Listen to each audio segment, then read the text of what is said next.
The Combat Anti-Semitism movement, it's a grassroots movement that has grown in about 3 years to a network of more than 360 organizations and 350,000 individuals around the world.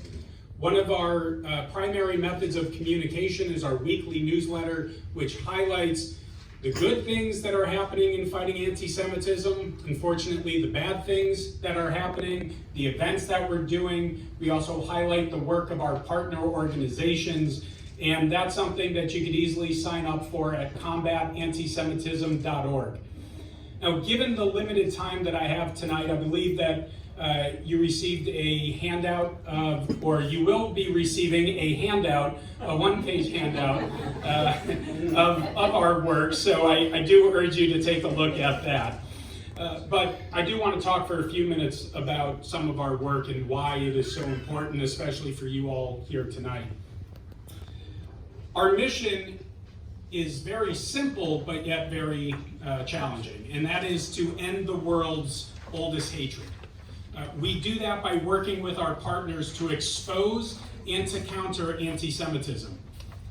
A major component of our work is supporting the IHRA definition, working definition of anti-Semitism. IHRA, I-H-R-A, the International Holocaust Remembrance Alliance definition of anti-Semitism, which has already been adopted by 32 countries, and it's being increasingly adopted at the local levels.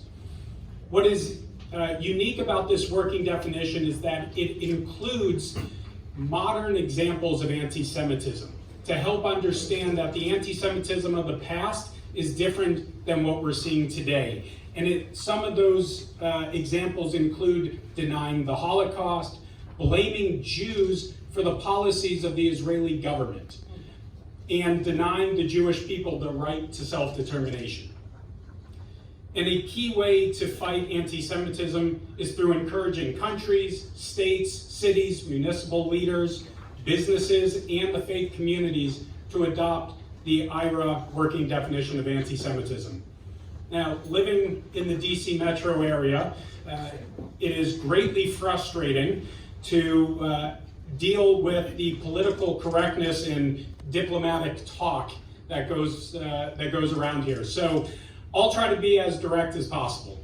Anti-Semitism is a threat to the United States, the future of our republic, and to Christianity, and let me explain.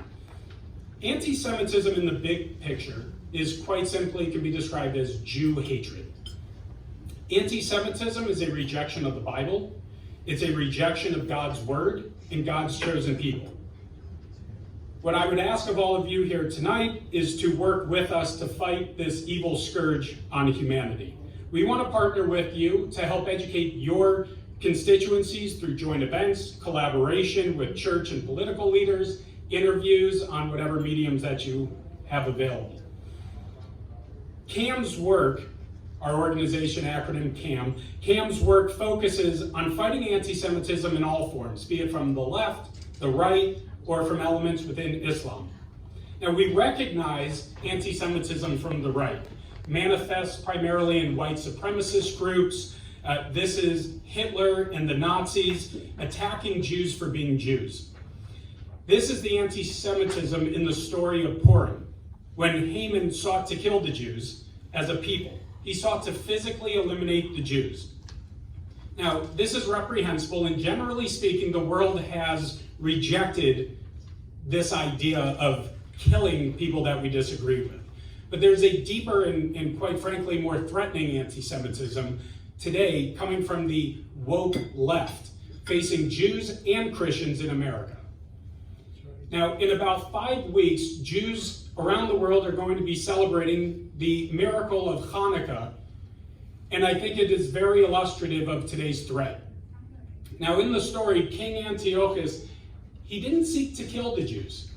In fact, he offered to let the Jews live, so long as they abandoned their faith and Hellenized, meaning that they no longer practice Judaism, they adopt Greek dress, language, and practices.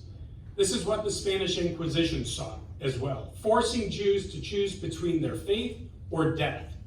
This hatred was aimed at Jewish beliefs, not the Jews themselves. This anti-Semitism was not aimed at the body of the Jews, but at the soul. And as we know, the Maccabees led a successful revolt and restored Jewish practices to Judea. Now today it manifests in the form of ideological purity tests, often applied to Jews, but increasingly toward Christian believers. And these purity tests attack Zionists, those that believe in God's word and God's promise to return his chosen people to Zion. Zionism is not a modern idea that Theodor Herzl thought up. Zionism is something integral to the Jewish people. Zionism is the yearning to return to Zion that kept the Jewish people together through 2,000 years in the diaspora. It is part of the religious identity, not only of Jews, but by most, if not everyone in this room tonight. But today, when some progressive Jews seek to stand with minority groups, they're faced with an ultimatum. Renounce your faith, renounce your identity as a Jew, renounce your Zionism, or you will be excluded. Now, this is happening on college campuses all around the country. Very simply, anti-Zionism is anti-Semitism. It is also anti-biblicalism. It denies God's word. And sadly, some Jews have already given in to this Hellenization. But today, we need to join together as the Maccabees fought against the Greeks and Antiochus and stop this evil scourge of anti-Semitism permeating our society.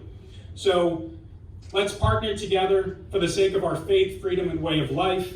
On behalf of myself, Nelson, the Combat Anti-Semitism Movement, we look forward to building strong partnerships and working together with you for the sake of Zion. Thank you and God bless you.